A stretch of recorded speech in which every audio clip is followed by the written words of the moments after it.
Oluzie mbọsị ụka ebu na ahụ ndị kpụ atụrụ. Kpọtara anyị ndị enyi anyị niile. Akpọtakwara onye ga-abịa gba anyị ụchụ. Ma onye ga-abịa ebe a butere anyị trọbụl. Ma ọ bụ onye ga-abịa Bazar ọjụ na ọma nwa ọjị. Ihe anyị were mbọsị a bụ imere Chukwu ego. Ọ bụrụ na ị chọrọ iso mee ya abịakwana. Bazar were spirit na-eso ya.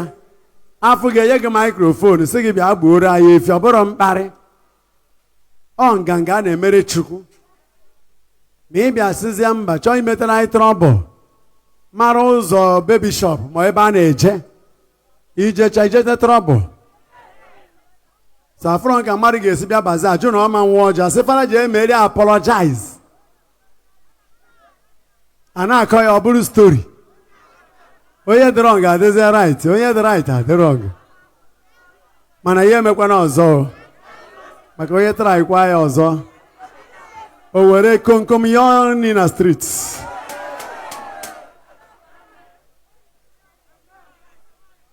Onye ga-eti anyị na trọbụl ọzọ, nwere ihe onye atiela aka ga-aga n'iru.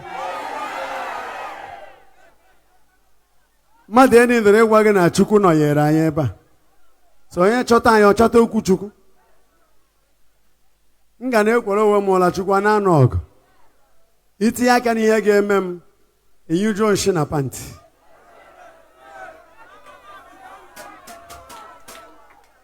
O nwere ike mara onye m na-efe mana ama m onye m na-efe. Maka isola ya eme ihe anyị na-eme. So anyị na-abịa Bazar si nwanne gị I am inviting you on the 12th of November, inshallah, by the grace of God. Ma chọkwana gị achọ ebe a. Tie ya gasị ma chọkwana gị achọ ebe a. Echekwana appointment ebe ọzọ. Onye ọbụla ga-abịa gba ọbara ka ike ha ya. Kpọta di gị, kpọta nwunye gị, kpọta ụmụnne gị. Obere azụ akpata obere nkụ. Nnukwu azụ akpata nnukwu nkụ. Ndị bankị niile anyị na ha na-emekọ ga-abịa gbuoro Chineke ihe dị special ebe a. Ndị bankị niile anyị na ha wee relationship. Ha ga-abịa mere Chukwu ihe ebe a. Ma ha bịara ịma na ha chọrọzi mmekọ anyị na ha.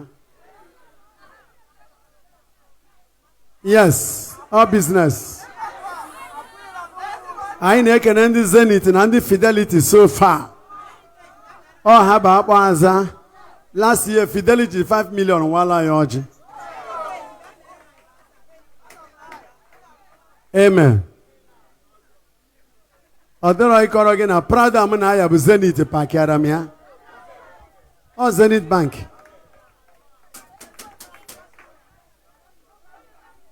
So anyị na-eche ndị bankị ndị ọzọ, anyị ekwe unu. Anyị ekwe unu. Anyị ekwe unu this opportunity. Degere ndị isi unu akwụkwọ na-eji ego achọ ego. Mụ unu akwadoro anyị na Bazar, nwetakwa akaụntụ unu na Unique and Fine. Mụfụkwa fọm unu ka a na-eke ya ebe a m dọka ya. Eminishiri m ya ike, anyị nidiri ego. Bank ama nje anyị na-agbago mana ha ma nkwado anyị.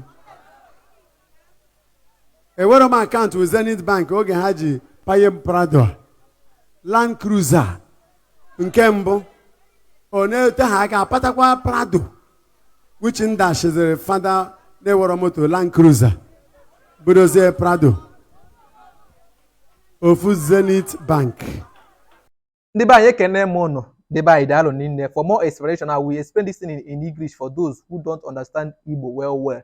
Now, Mbaka has given order last Sunday at Adoration Ground that anybody that will be coming the harvest, the Adoration Ministry harvest coming up on November, if you know that you are coming there for not to support the ministry, you should not come. Or if you're coming there to cause trouble, just like our brother did last year, yes, so you should not come, because if you come there and cause trouble again, don't be surprised that the Holy Spirit will flog you and you can even beg for food. You understand now? So you should not come. They're not begging you to come. You know, Harvest Day is a day like that church do for money. Because I know that some people now, especially all these omenana, they start commenting now, church, money. You better go, no allow God punish your family. See, the church take and give back to society. Every religion and society need money. Because I've seen even Isaac Matthias in his Omenana Hall. I used to see them giving offering, showing that everything need money. But why I like the Catholic Church, not like other churches, some other churches, not all the churches. Like why I like Catholic Church is that they take and give back to society. There are many Catholic schools that are free education. One is in my family, is in my village, built by my uncle, Father Anthony Ananwa. It's a free school. It's free school, yes. So for those of you that is in a church, you will put big money, not for Catholic Church.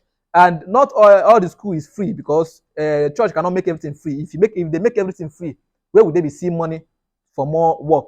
So it is you that is having choice where your child should go to school, should be blamed. So if you don't want to pay school fees, there are other Catholic schools where your child will not pay school fees.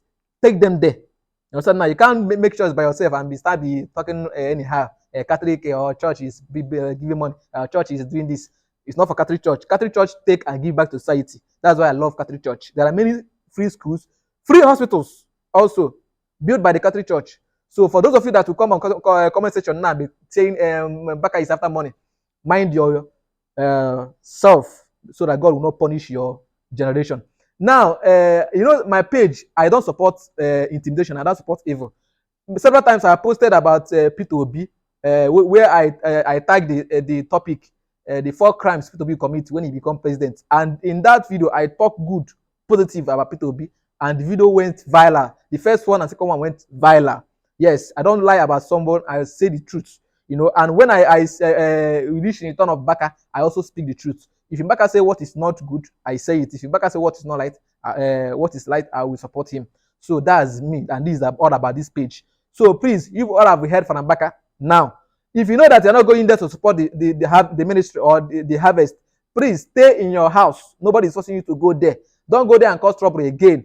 Understand now, so that you will not beg for food, just like Father Mbaka said.